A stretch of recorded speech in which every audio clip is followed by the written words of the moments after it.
Bom dia a todos! Graça e paz do Senhor Jesus seja com todos nós. Uma ótima sexta-feira para todos. Hoje é dia 3 de dezembro de 2021. Seja muito bem-vindo ao nosso devocional Boas Novas de Grande Alegria. Devocional que a gente tem feito aí, tentando estender um pouco mais, as celebrações do Natal, tentando estender um pouco mais as celebrações da vinda do Senhor, que é o nascimento do Senhor Jesus, a encarnação do Verbo. Nós tentamos estender um pouco mais essas celebrações, tirando ali o foco do dia 24 e dia 25, que são os dias centrais, os dias principais, mas a nossa ideia é durante aí 24, 25 dias, nós meditarmos sobre esse momento crucial da história, que foi quando Jesus se encarnou, foi quando Jesus realmente nasce ali em Belém e dá início então uma mudança completa da história, uma mudança definitiva da história. Falando em Belém, o tema do nosso devocional hoje vai passar pela cidade de Belém, ou seja, o nosso ensino hoje vai passar pela cidade de Belém. Por quê? O tema devocional hoje é os pequeninos de Deus. Vamos ler o texto? Se você puder aí, acompanhe a leitura, ou se você puder abrir a sua Bíblia no livro de Lucas, Evangelho de Lucas. Evangelho de Lucas é o terceiro, Mateus, Marcos, Lucas, capítulo 2, versículo 1 até o 5. Vamos ler? Lucas 2, do 1 até o 5. Diz assim: Naqueles dias, César Augusto publicou um decreto ordenando o recenseamento de todo o Império Romano. Este foi o primeiro recenseamento feito quando Quirino era governador da Síria. E todos iam para sua cidade natal a fim de alistar-se. Assim, José também foi da cidade de Nazaré da Galileia para a Judéia, para Belém, cidade de Davi, porque pertencia à casa e à linhagem de Davi. Ele foi a fim de alistar-se com Maria, que lhe estava prometida em casamento e esperava um filho. Então, o que acontece aqui só para você entender? José e Maria viviam na cidade de Nazaré, lá na Galileia, lá no norte. César Augusto, imperador do momento, resolve fazer um recenseamento, e como o próprio texto diz, o primeiro feito quando Quirino era o governador da Síria. Síria também faz parte ali do norte. Nesse recenseamento, cada um deveria ir para a sua cidade natal. E aí José teve que sair lá do norte e percorrer ou ir até o sul, até a cidade de Belém, descer 112 quilômetros de distância.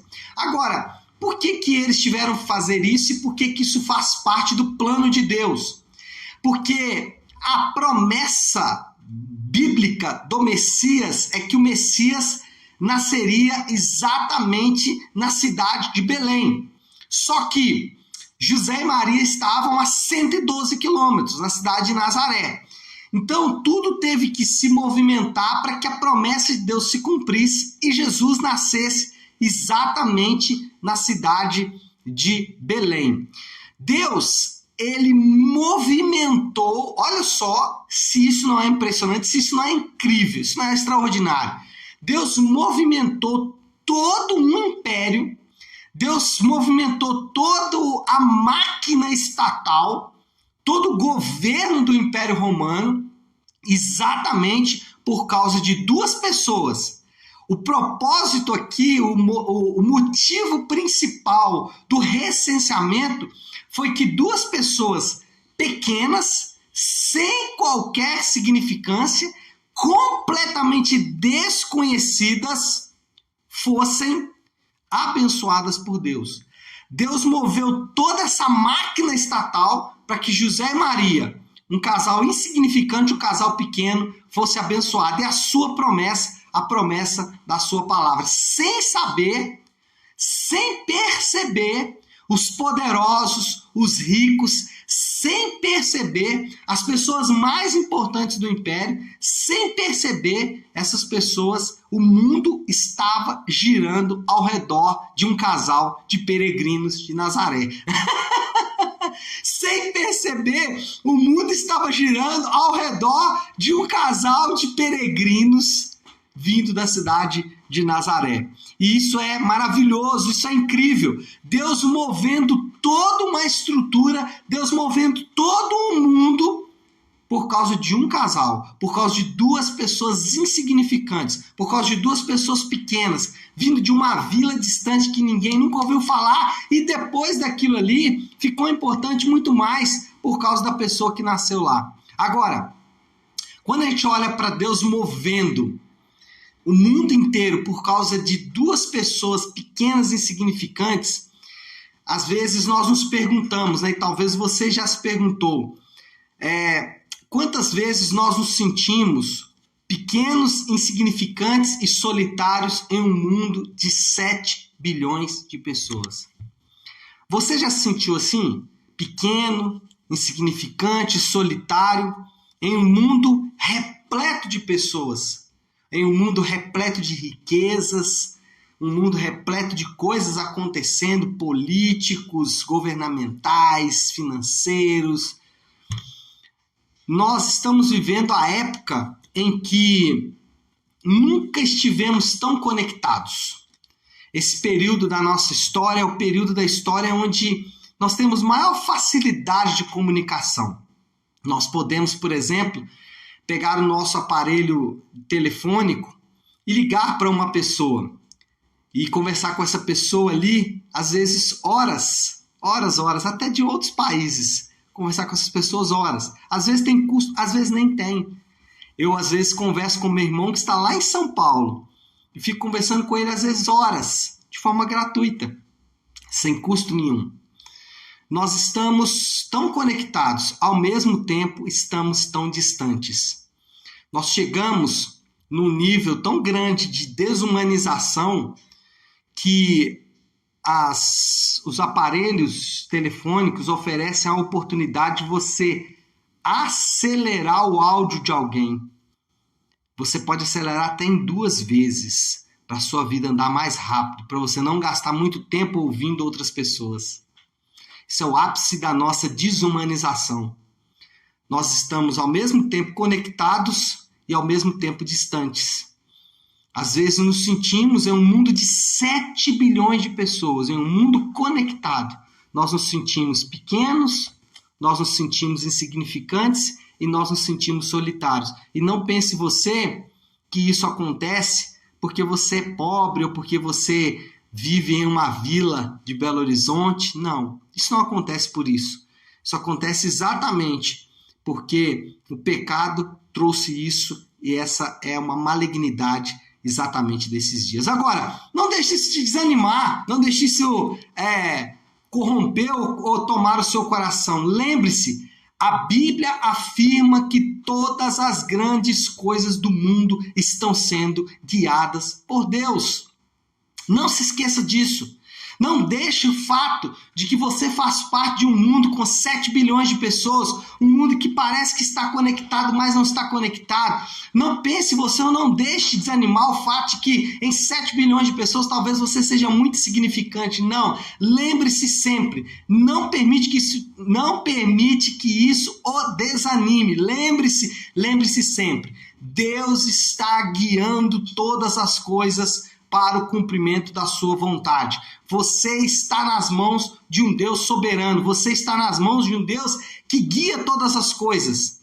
Você está nas mãos de um Deus que tem o controle de todas as coisas. Então não permita que essa grandeza, que a loucura desses dias desanime o seu coração. Não permita que isso amoleça o seu coração, enfraqueça o seu coração. Não deixe que isso aconteça.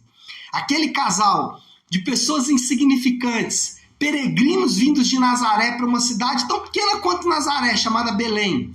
Aqueles homens, sem saber, o mundo estava girando ao redor daquele casal. O mundo estava girando ao redor daquela família de peregrinos. Então não se esqueça, Deus está guiando todas as coisas conforme a sua vontade. E eu quero dar 2 exemplos só para você entender. 2 exemplos bíblicos de como Deus está guiando as coisas conforme a vontade dele. E que mesmo que aos nossos olhos pareça insignificante, de fato, ele está conduzindo todas as coisas. Uma delas é a morte de Jesus na cruz. A morte de Jesus na cruz para Pilatos, para os governantes daquela época, para os líderes religiosos, ou vamos pensar aqui de forma muito prática, para quem estava lá na capital do Império, Roma, a morte de Jesus não significou absolutamente nada. Muitos até, inclusive, acham que a morte de Jesus naquele momento, naquele momento achavam que a morte de Jesus poria fim àquela rebelião, uma seita dentro do judaísmo. Só que a morte de Jesus representou uma mudança geral na história. E mostra também o quanto Deus estava comandando as coisas com seu braço forte. Além disso, um outro exemplo aqui é a própria igreja fundada depois da morte de Jesus. Depois da morte de Jesus, a igreja cresce. Atos mostra isso. Ao mesmo tempo que a igreja cresce, a perseguição também cresce. E quando cresceu a perseguição da igreja, você vai ver ali em Atos, a morte de Estevão desencadeia uma perseguição contra a igreja. E muitos pensam, agora a igreja vai acabar. Só que ao ser perseguida, a igreja se espalhou por toda a terra. Além disso, por causa da perseguição, talvez o homem mais importante da história da igreja moderna, talvez o teólogo mais importante da igreja moderna, ao lado de João e Pedro, Paulo, surge exatamente dessa perseguição. Então não desanime, você está no mundo de 7 bilhões de pessoas, mas não desanime porque Deus está conduzindo as coisas, mesmo que você não esteja percebendo. Não pense, não deixe que o seu coração ache que Deus abandonou você por causa das adversidades que você está enfrentando.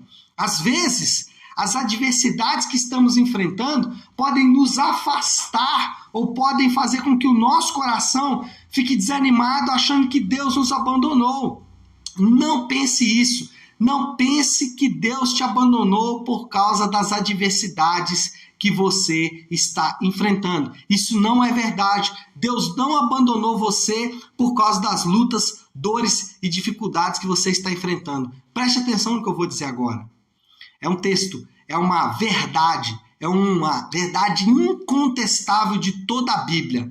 A mão do Senhor não está encolhida. A mão do Senhor não está encolhida. Deus não abandonou o seu povo. Deus não deixou o seu povo para trás. Deus não deixou o seu povo, ou Deus não permite que o seu povo ande sem direção. Deus tem um propósito, Deus tem um plano. O plano de Deus, ele inclui a nossa santificação e a nossa salvação. E ele vai fazer tudo o que tiver, ou tudo que tenha que ser feito para que isso concretize. Então, não se esqueça, a mão do Senhor não está encolhida, mesmo em meio a lutas e adversidades. Pensa ali o casal, José e Maria. Poxa, nós somos... Deus nos visitou, nos deu uma promessa, vai nascer aqui na nossa casa, o Senhor Jesus, ou ele não sabia naquele momento, mas enfim, havia uma promessa para eles naquele momento. Eles falavam, nós estamos dentro do plano de Deus, nós estamos dentro do propósito de Deus, nós estamos fazendo aqui tudo certo, eles podiam pensar. E aí o que acontece? Um recenseamento nessa altura do campeonato, tudo pronto aqui em Nazaré, tudo arrumado aqui em Nazaré, um recenseamento, eu vou ter que andar 112 quilômetros. Eles podiam pensar, poxa vida, será que Deus esqueceu da gente? Será que Deus nos abandonou? Não. A mão do Senhor não está encolhida. Agora, falar isso é mais fácil do que viver. Falar o que eu estou falando aqui, a mão do Senhor não está encolhida, é mais fácil do que viver. Naturalmente, em meio a adversidades, nós pensamos que o Senhor nos abandonou. Em meio às lutas e dores, nós pensamos que Deus nos deixou para trás. Ou, às vezes, nós ficamos tentando encontrar alternativas para as lutas e adversidades. Aí a gente fala, não, é o pecado, tá vendo? Eu pequei, por isso está acontecendo isso. É óbvio que o pecado ele tem consequências, É óbvio que desobedecer aos mandamentos de Deus traz consequências, às vezes consequências graves, mas muitas vezes as adversidades e lutas elas são apenas resultado do plano e do propósito de Deus. É apenas Deus trabalhando a nossa santificação. É apenas Deus trabalhando a imagem dele em nós mesmos. Às vezes é Deus nos dando a oportunidade de perdoar, de amar, de servir. Às vezes não está ligado ao pecado, não está ligado a erro, não está ligado a nada disso. Só que quando nós estamos ali no olho do furacão, nós pensamos, Deus nos abandonou. Não faça isso. Não pense assim. Não pense que o Senhor o abandonou. Qual é a moral da história desse texto todo aí que nós estudamos? Qual é a moral da história por trás de Deus tirar um casal que está dentro do plano, que está dentro do propósito dele, de uma cidade, andar 112 quilômetros no lombo de uma mula, em estradas empoeiradas, quentes e frias, quentes durante o dia e frias durante a noite. Qual é a moral da história de Deus? É providenciar tudo isso. A moral da história é que ele é um grande Deus para pessoas pequenas. A moral da história é que ele é um grande Deus que olha para pessoas pequenas, insignificantes e sem importância. Ou seja, ele está cumprindo seus propósitos salvíficos. A moral da história é que os propósitos de Deus, eles vão acontecer. Ele vai guiar os seus propósitos. E nós, o povo de Deus, a menina dos olhos de Deus, está debaixo desses planos de Deus. Então essa é a moral, é o que nós aprendemos aqui com essa palavra de hoje. Agora, qual é o desafio? Como eu aplico isso no meu dia a dia? O desafio hoje é muito simples. Descansar no Senhor. Descanse no Senhor. E aí vale para quem está enfrentando uma adversidade, talvez está me ouvindo, está me assistindo, aliás, ou também me ouvindo, a gente tem um podcast, talvez você pense assim, você está passando uma adversidade, você pensa que o Senhor te abandonou. Descanse em Deus. Talvez você está na dúvida entre obedecer e não obedecer o mandamento de Deus. Talvez obedecer para você vai trazer sérias consequências. E você pensa, o que eu faço? Descansa em Deus, descansa na palavra de Deus. Ou talvez você está vivendo um tempo de bonança. E aí você fica pensando, mas será que vai acontecer alguma coisa ruim? Será que eu vou perder tudo? Será que o que vai acontecer? Não, tá tudo muito bom, não pode ser, tá tudo muito bom, não. Tem que acontecer alguma coisa ruim. Descansa em Deus. Então, nessa sexta-feira, a lição que a gente leva aqui do devocional é isso. Descansa em Deus. Tá certo? Vamos orar? Vamos colocar tudo isso aí diante do Senhor. Eu gosto sempre de encerrar a semana com a oração do Pai Nosso. Então, vamos juntos fazer a oração do Pai Nosso, orando a oração que o Senhor nos ensinou. Ore comigo. Ore junto, diga comigo. Vamos juntos em oração. Pai nosso que estás nos céus, santificado seja o teu nome. Venha o teu reino, seja feita a tua vontade, assim na terra como no céu. Dá-nos hoje o nosso pão de cada dia. Perdoa as nossas dívidas, assim como perdoamos aos nossos devedores. E não nos deixes cair em tentação, mas livra-nos do mal, porque teu é o reino, o poder e a glória para sempre. Amém, amém e amém. Amém, pessoal? Bom, com a oração do Pai Nosso, nós vamos encerrando o devocional de hoje. Lembre que no final de semana nós mantemos aí a leitura do devocional. Então, você que está acompanhando, amanhã é o dia 5, domingo é o dia 6 e na segunda-feira nós voltamos aqui com o dia 7. Além da leitura do devocional, Boas Novas de Grande Alegria, você pode baixar gratuitamente no site da Editora Fiel. Nós também estamos fazendo a maratona bíblica. Essa semana foi Eclesiastes e Cânticos dos Cânticos. E a partir de segunda-feira nós começamos em 1 Crônicas. Vamos fazer 1 Crônicas e 2 Crônicas. E aí encerramos a nossa maratona bíblica, começando uma nova maratona assim que terminarmos então 1 e 2 Crônicas. Um último aviso, Domingo, às 10 da manhã, nós temos o Navion, o culto de celebração da igreja Nave.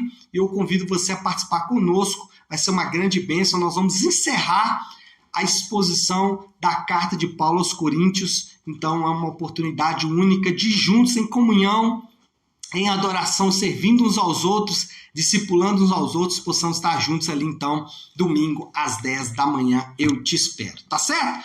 Pessoal, vamos ficando por aqui. Que Deus abençoe. Uma ótima sexta-feira para todos. Fiquem com Deus e até segunda-feira.